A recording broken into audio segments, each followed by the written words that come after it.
100,5 MHz AM 783 kHz, program satu kanal informasi dan inspirasi. Pendengar program satu dimanapun Anda berada, di topik wawancara kita pertama, kita akan berbincang ya terkait dengan KPU SIKA yang mengizinkan paslon kampanye di tempat pendidikan. Terkait dengan hal ini, pendengar, di ujung telepon kami sudah terhubung bersama Ketua Komisi Pemilihan Umum Kabupaten SIKA, ada Bapak Herimanto. Selamat pagi Pak Herimanto. Selamat pagi Ibu. Salam sehat Pak. Ya, salam sehat Ibu. Baik, Pak Herimanto, ini KPU SIKA mengizinkan paslon ya untuk kampanye di tempat pendidikan ya. Dan ini apa yang menjadi dasar dari pertimbangan KPU SIKA sendiri dalam mengizinkan paslon itu untuk berkampanye di tempat pendidikan nih Pak Herimanto? Ya, baik, terima kasih Ibu dan selamat pagi pendengar RRI di mana saja berada. Jadi memang kalau merujuk pada ketentuan untuk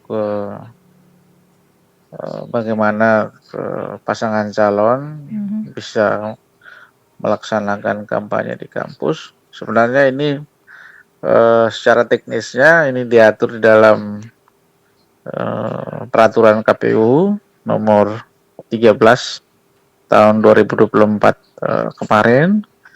Memang di dalam pasal 57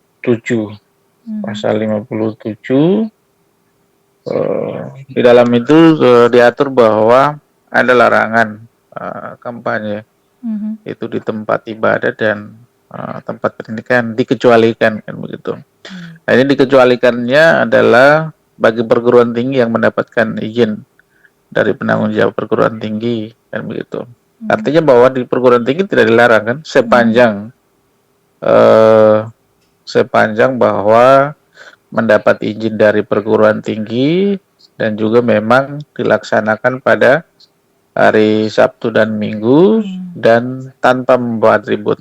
Nah, itu ketentuan yang diatur dalam pasal 57 peraturan KPU nomor 13 tahun 2024-nya.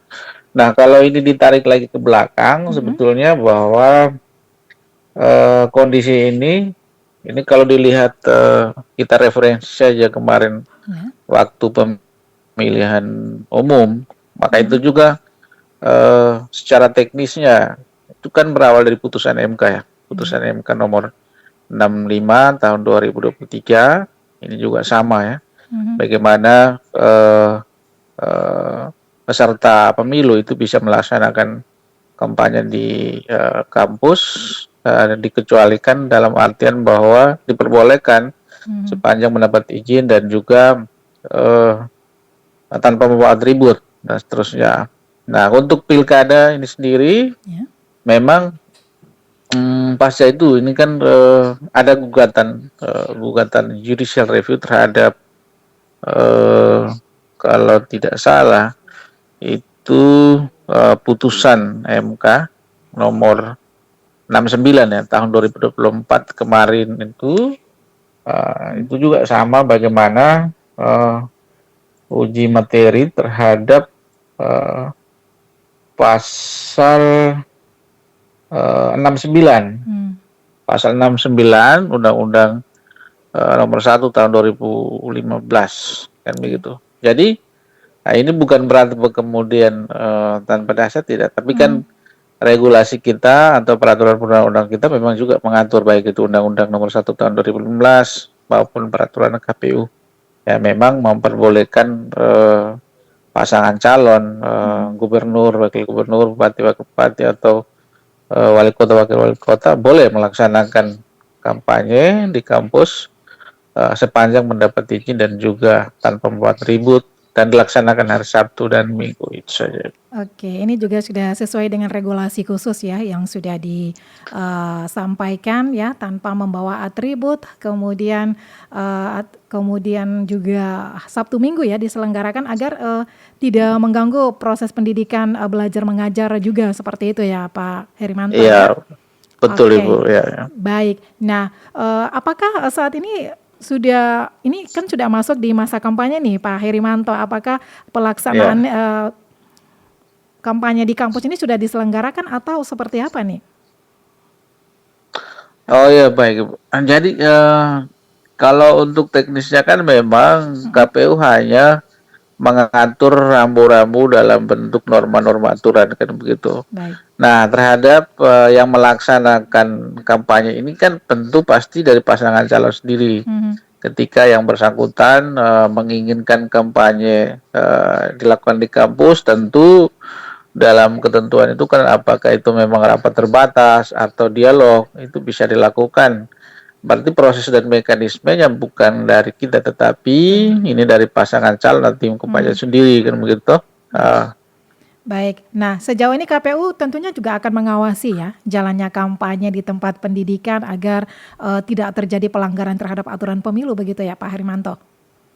Oh, kalau untuk mengawasinya Ibu nanti ada teman-teman Bawaslu, Mhm. tetapi bahwa pas data pelaksanaan kan bisa saja kan mungkin ada koordinasi-koordinasi kan begitu Baik. tuh. Itu ya mungkin bisa dilakukan. Baik. Nah, sejauh ini peran dari KPU sendiri dalam memberikan edukasi politik yang sehat kepada pemilih muda di institusi pendidikan selama masa kampanye ada ya Pak Herimanto? Oh ya, untuk di Kabupaten Sika memang Mhm. kita juga mendorong bagaimana memberikan pendidikan politik dengan melakukan sosialisasi terkait dengan pelaksanaan pilkada. Itu memang di lembaga perguruan tinggi ada, Mhm. kita saat ini sementara melaksanakan, dan juga ke depan tentu tidak hanya di lembaga pendidikan, tetapi kita juga memang baru-baru ini sudah melakukan silaturahmi koordinasi terhadap lembaga pimpinan lembaga keagamaan, ada Keuskupan Momere, Mhm. kemudian Muisika, kemudian Gemit, dan juga nanti tentu ke depan kita tetap berkoordinasi dengan stakeholder lainnya. Ini semata-mata untuk bagaimana ke dalam pilkada ini untuk memastikan kampanye ini juga harus berjalan dengan kondusif, artinya sama-sama menghargai situasi, menghargai kondisi yang ada. Ya memang dalam situasi lapangan pasti ada Mhm.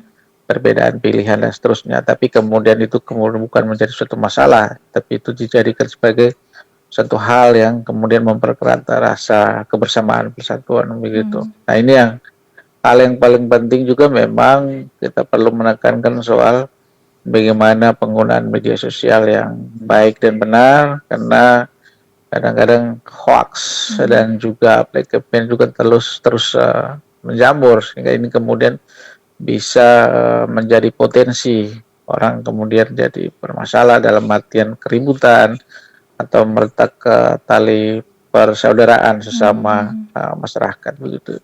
Oke, baik, tidak menutup kemungkinan juga nih Pak Herimanto ya, bagaimana KPU sendiri bisa, merespon ya kekhawatiran publik ya terkait potensi penyalahgunaan tempat pendidikan untuk, kampanye politik nih Pak Herimanto.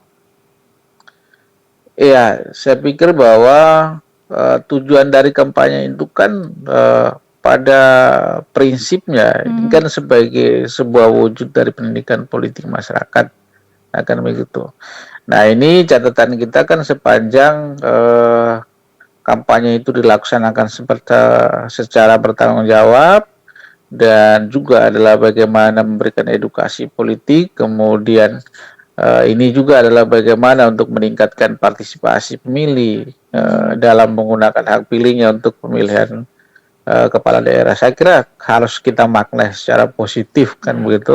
Mhm. Mhm. Artinya bahwa ruang itu diberikan untuk bagaimana semua stakeholder, semua pihak bisa berpartisipasi, mengetahui proses dan mekanisme yang ada kan Mhm. begitu. Mhm. Baik, Pak Herimanto, apa yang menjadi himbauan Anda kepada para paslon yang akan menggunakan kesempatan kampanye di pendidikan, kemudian juga kampus-kampus ya yang akan siap ya untuk melayani para paslon untuk, melakukan kampanye? Silakan. Ya, baik, terima kasih.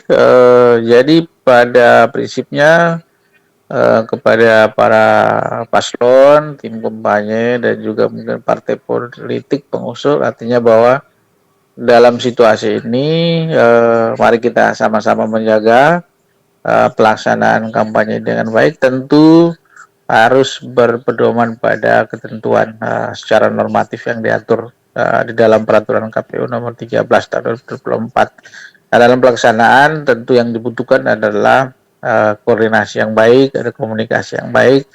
Tentu ini semua untuk bagaimana kita menciptakan situasi ataukah pandangan-pandangan untuk bagaimana secara positif memaknai bahwa kampanye itu benar-benar sebagai perwujudan dari pendidikan politik.